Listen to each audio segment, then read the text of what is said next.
We are taking a look at the F1 teams post the Miami Grand Prix, judging which teams arrived in Miami with the right package, performed when the pressure climbed, and walked out of Florida with real progress in hand. All 11 Formula One teams are ranked here from worst to best, based on the upgrades they delivered and their performance across both the Sprint and the Grand Prix. 11. Aston Martin. Aston Martin rolled into Miami as the only team without a single new aerodynamic part on the car. Every other outfit brought something. The entire 5-week break poured into solving a vibration problem inside their Honda power unit, which had wrecked reliability across the opening races of 2026. Progress arrived in that narrow window. Fernando Alonso and Lance Stroll both crossed the line in the Grand Prix, something that had not happened all season, and the vibration trouble appears under control. Alonso took 15th and Stroll came home 17th, with the two cars racing nobody but Cadillac at the very back. Alonso put it plainly afterward. The gap to the cars ahead is so vast that small race-by-race improvements change nothing in the standings.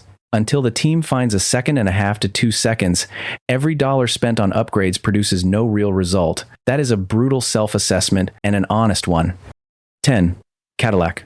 For their rookie Formula One season, Cadillac wasted no effort in Miami. 9 new components arrived on the car, headlined by a fresh front wing, a revised floor, and a new diffuser. 9 parts represent serious commitment from a brand new operation, and yet the lap time gain measured close to nothing. Sergio Perez crossed the line 16th, Valtteri Bottas came home 18th, and Bottas also picked up a drive-through penalty for speeding in the pit lane. The real fight Cadillac find themselves in is with Aston Martin, and they edged that battle across both the Sprint and the Grand Prix. 3 weekends in a row of both cars finishing represents genuine progress for an organization still learning the rhythm of Formula One. On raw pace, however, they remain dead last, and the road ahead stretches long. 9. Audi. No team endured a rougher individual weekend in Miami than Audi, and the gap was not close. Before the Sprint even fired into life, Nico Hülkenberg's car caught fire on the way to the grid, and he never started.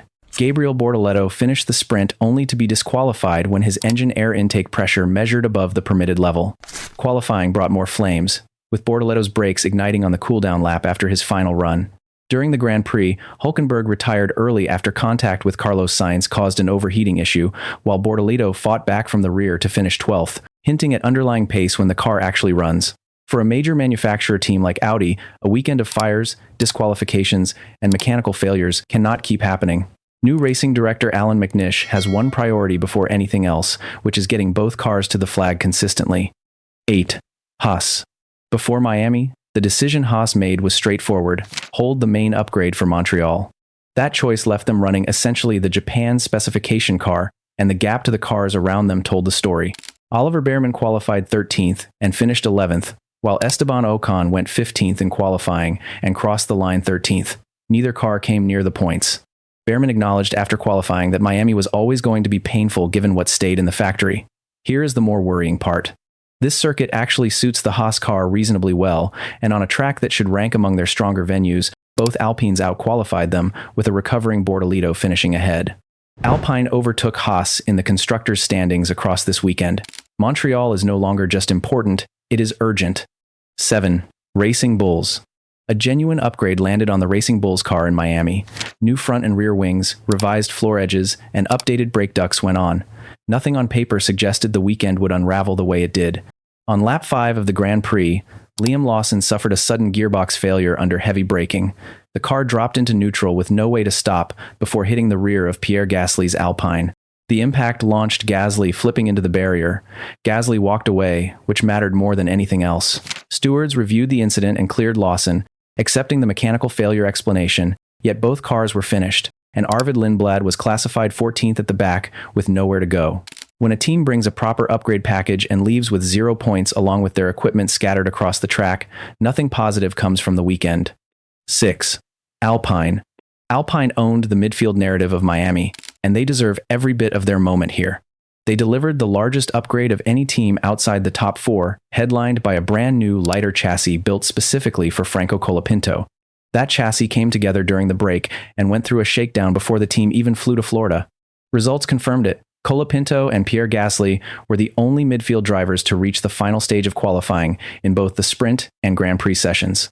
Gasly grabbed a point with 8th in the sprint before the Lawson incident ended his race on lap 5.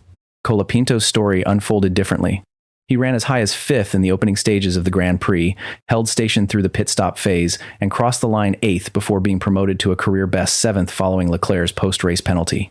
Colapinto called it his most complete weekend since arriving in Formula One. Flavio Briatore, the team's executive advisor, stated this is now the standard expected every single week. Alpine sit 5th in the constructors' standings, and that jump was earned. 5. Ferrari. Ferrari arrived in Miami carrying the single largest upgrade package of any team. 11 new components went onto the SF26, including a new floor, revised front and rear wings, suspension changes, and the return of their rotating rear wing concept. Leclerc topped free practice, and the Ferrari garage radiated confidence heading into Sunday when everything fell apart. Leclerc launched brilliantly and led the Grand Prix in the early laps after Verstappen spun at turn 1. As the race wore on, Ferrari could not match the pace of Mercedes and McLaren on the medium tire, and Leclerc admitted the compound was degrading massively.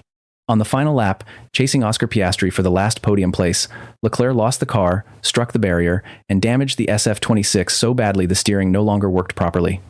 To reach the flag, he cut several corners, which earned a 20-second time penalty after the race, dropping him from 6th to 8th. Lewis Hamilton spent almost the whole race managing damage from a lap 1 collision with Colapinto and crossed the line 6th. Leclerc admitted the upgrade worked but said his rival's packages performed better. Former Ferrari engineer Rob Smedley described the situation as soul-destroying when tunnel data fails to match what happens on track. Ferrari holds 2nd in the constructors' standings, with McLaren only 16 points behind and closing fast. 4. Williams.